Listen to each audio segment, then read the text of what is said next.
Il faut s'approcher de près pour se rendre compte qu'il s'agit d'une nouvelle culture, le long des plates-bandes des blés qui poussent à la ferme Futuka chez le président Moïse Katumbi.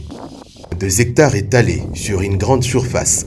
Le chairman vient de joindre à la culture du maïs cette innovation en RDC pour nourrir les Congolais, fatigués des discours haineux et promesses fallacieuses.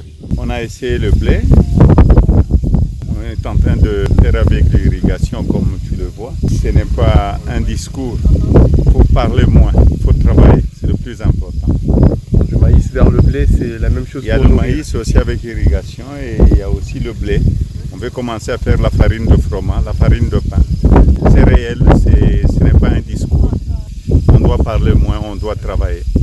Il n'est pas question d'attendre d'un pluie, car dans tous les sens, des pivots aspergent de l'eau 24 heures sur 24.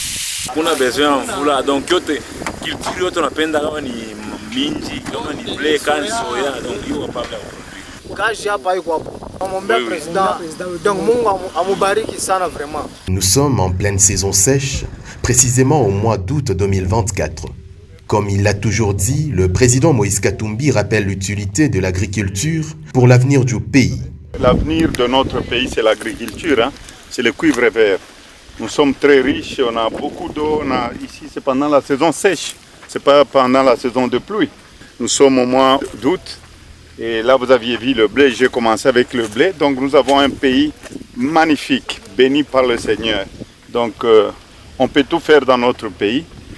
L'avenir dépend de nous. Il faut qu'on soit sérieux. La ferme Futuka, c'est aussi l'histoire des appartements qui prennent forme au quotidien entre les arbres de toutes sortes. Pas à pas, avec son épouse, ils ont jeté un regard sur l'élevage du bétail où plus de 2000 têtes de vaches et 3000 de taureaux sont en reproduction.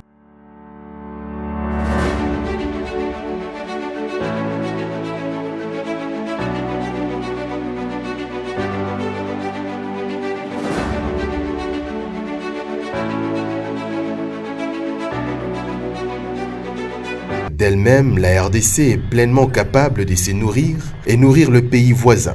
C'est juste la volonté et la vraie vision qui manquent.